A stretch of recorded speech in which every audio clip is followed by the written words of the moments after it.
But and you're very good. You brought up the 90 million to $1 billion because you knew that that's what I wanted to talk about too. 90 million to $1 billion, maybe even more, in your hands now to manage to help rebuild Sierra Leone. Not completely in mind. There are a lot of other experts that will hopefully will be at that time will have experience working with the Obama administration. Many people that have former 20 years experience with the World Bank, they will be the ones that are handling the oversight, not me. You buried that lead in the book. Why did you bury that lead? It was the last few words of the book. What? You buried the lead, and you know it. That's why you just gave me that smile. I did not.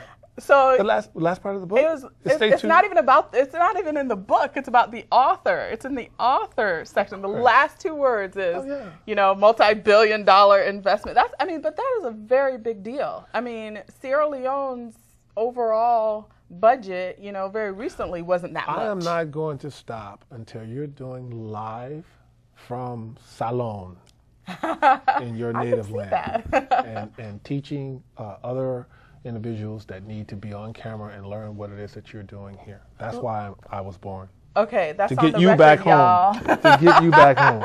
Did everybody hear that? That's on the record. What's going to happen specifically with that money besides communications and television infrastructure? Job creation. That's what everyone wants money for in America. Job creation is key. If you don't have jobs, if you don't have people that are healthy, I can build all the schools and clean water systems until the cows come home.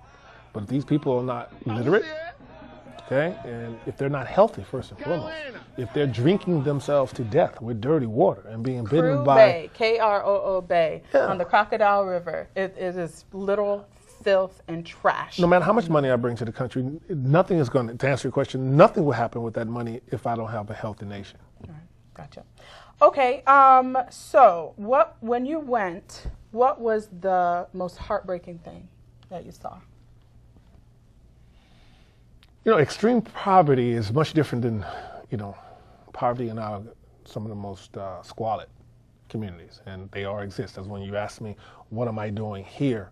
Well, hopefully if I get my mark right, I can get enough affluence with enough individuals that are faceless that they don't have to ever go to Africa. They can invest in 24 different markets and others, and particularly in companies that I create, that they can make enough wealth that the next time a Hurricane Katrina happens or the next time you have this community that is falling apart because the children are lost or the parents are on that other issue, they can come in and afford to be able to take care of that because of a fund that is already secured just for those particular things, because it seems like our government just can't get it done. So I'm just really trying not to invent the wheel, but just open up the conversation about if we can get an access, particularly me who have my citizenship, and have competent business persons get access to these resources, we can channel these societal ills here. I really believe that can happen. Why was it so important to become that first person to have dual citizenship? You went. I know you've been there a number of times. The first time you went there, they made you a chief. Honorary chief. I'm sorry. Honorary chief. An honorary chief. Just an African experience at the time.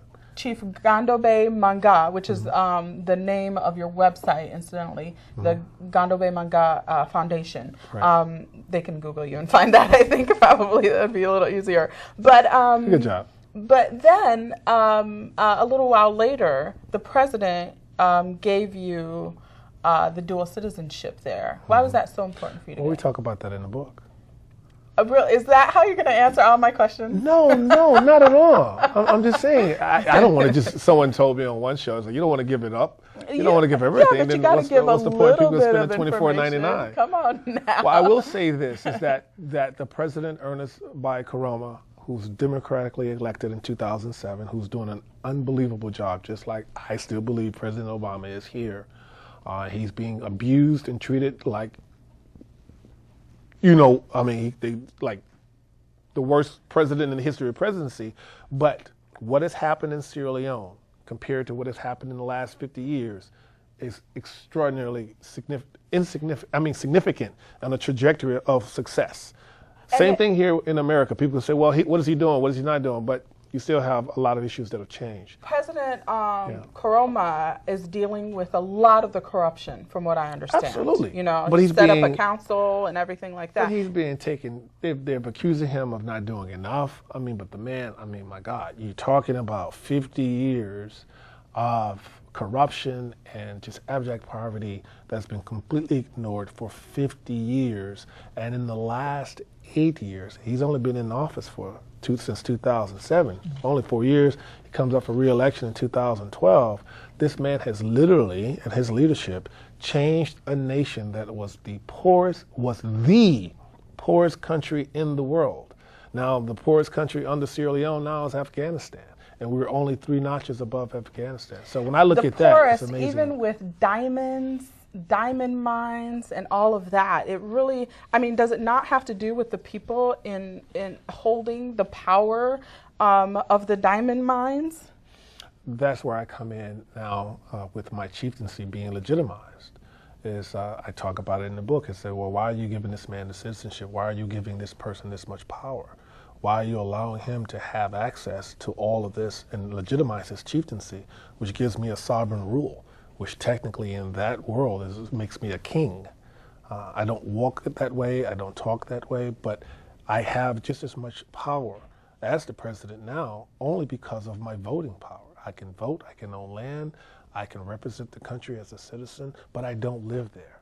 And the caveat about me not living there is that I don't have to deal with the political parties, I don't have to deal with the corruption, and I'm always going to be perceived as a bit of a cash cow, because the one thing African nations will enjoy the most is the fetish of having access to America.